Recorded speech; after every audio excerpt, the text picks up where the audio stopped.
Hi guys, good morning. Welcome to another episode. My name is Chris Nglezu. This is Monstera dubia, a very interesting shingling epiphyte from northern South America and Central America.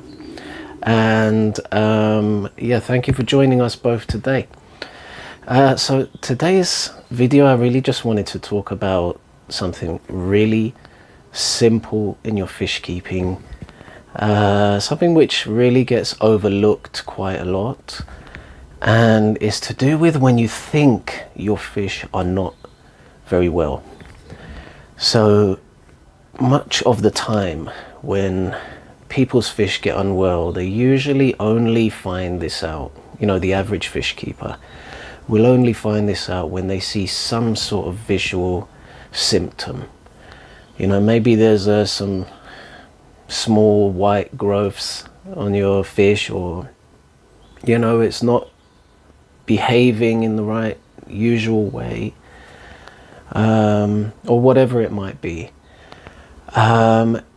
Usually at this stage it's safe to say that you've overlooked it, and it's time to treat your fish usually.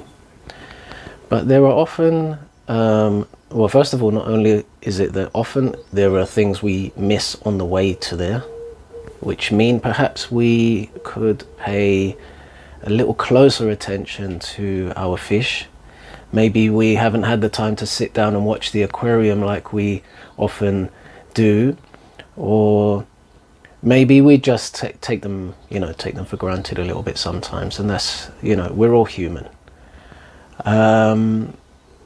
But sometimes the first answer, and I get a lot of requests, I even had one this morning from a good friend of mine from Malta, and the first thing is, what's wrong with my fish? And then it's, what treatment should I use?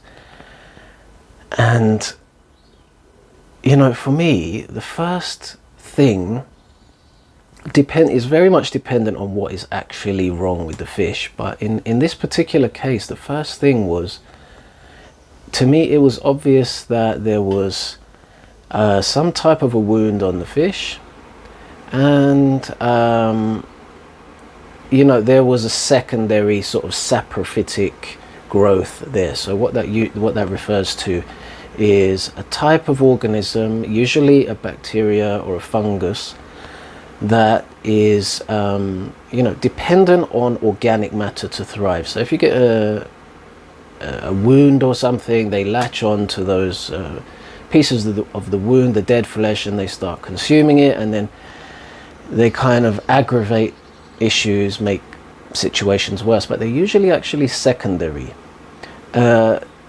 Initially would have been whatever the reason for this wound was. Sometimes it's the other way around. So sometimes the fish hasn't sustained a wound and then become sort of overwhelmed by this saprophytic pathogen. Sometimes our water maintenance regime is not up to scratch, and what that means is that we get a large build-up of organic matter in the aquarium. When this happens, you naturally get more saprophytic bacteria and fungi in your system. So there's larger amounts of it just floating around in the aquarium, higher concentrations of these organisms. And so it therefore doesn't take very much for those organisms to begin picking away at the fish. It could be the tiniest little scritch. It could be just that there's so many of them that they're opportunistically feeding on the mucus of a fish. You see it often happen with discus fish, Symphysilodon.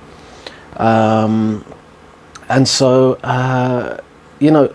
my first answer in those situations is, guys, do a water change.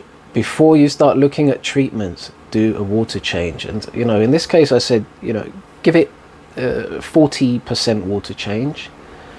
See how you go. Watch the fish for a few days. Does the behavior change? Does the growth start to recede? Give your fish an opportunity to heal. Our bodies and their bodies have adapted for exactly this for millions of years, you know. So give them a natural opportunity to overcome this thing, especially when we're talking about these types of illnesses. Obviously, sometimes there are, and I've already mentioned it, but there are illnesses that do need treatment, and that's a whole different issue. But, you know, I would suggest educate yourselves, get yourselves a good book on identifying pathogens. There are a few good books that I'll put in the description for you guys to look up, and get yourself a reasonably priced microscope, and you can begin to identify pathogens that are on your fish and get the exact treatment for those things if you really need them. So it's knowledge is power, you know. You can make better decisions with more information. So take the time, first of all, pay attention to your fish. It's really important. Just every day, keep an eye, you know, have a little scan through your aquarium. It's not really the done thing. We might have a little look, but have a little scan. Look at each of your fish closely and just go, you know, is everyone okay today? It's like if you've got a cat that runs around the house or something, they're usually quite free, you know, if for most people, although I really don't condone that cats be free, because they cause a lot of you know, ecosystem damage, but that's another thing. Please don't hate me. But you know, with your cat, you just look, are you all right? You know, are you okay today? You give them a little stroke, you have a little look. You'd notice immediately if they're, you know, if they were limping or if they had a little scratch or a cut. You know, it's the same thing for your fish. They're pets, but you know, first and foremost, they're not just pets. They're living, breathing organisms with you know, feelings. And I don't mean emotions. We can't talk about fish emotions. I don't think the science is there, although I would love to believe that they were emotional beings. But you know, they have feelings, they can feel.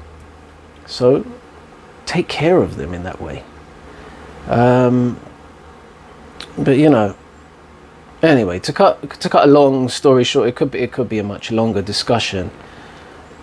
Take a look at your pets first thing, you know, each day or whenever you can in the day. Scan over the tank, make sure they're all okay.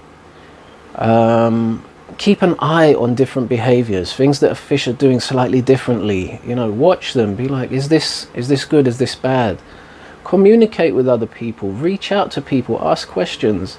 If you know someone, and there's so many people available on Facebook, it's one of the good parts about Facebook communities and the groups and so on, although there are the drawbacks. Find someone who is really knowledgeable, someone who is a specialist in maybe the type of fish that you keep or that you're interested in. Seek them out and have discussion with them, see their experiences, hear them and say, you know, have you ever dealt with this before? What is this? Don't be afraid to you know, let your guard down in that respect, because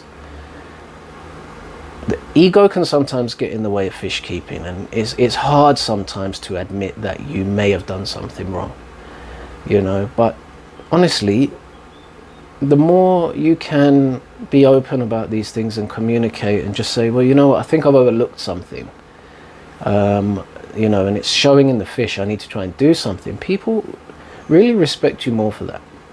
You know, it shows not only that you are humble, but it shows that you care. You care enough about your fish, your pet, the thing that you take care of, to go out of your way to be vulnerable and to ask those questions to make sure that you can get the right solutions. And ultimately that's caring, that's taking care of the well-being of your pets. Anyway, I'm not gonna try not to rant too much, but you know, just really want to get that message out there, guys. First of all, I just suggested do a water change. You know, if you want to learn a bit more about saprophytic organisms, I'll put the spelling in the caption. Take a look, read up on them. and you know, you may pick up some information that you haven't previously. So if you do find it useful, you know, let me know. All the little comments and the likes and the shares and all these different things really make a difference for me, because I'm trying to build my platform. I'm not monetized, so, you know, not quite making money out of it, but yeah, would love to have you guys feedback. And yeah, that's all for today. So thanks for tuning in. Tune in for the next one if you want to get updates for when I post a new video, because they are often a little bit sporadic. Just click the little bell on YouTube, and that will give you a notification every time I upload something. All right, have a fantastic day, and yeah, thanks for joining me.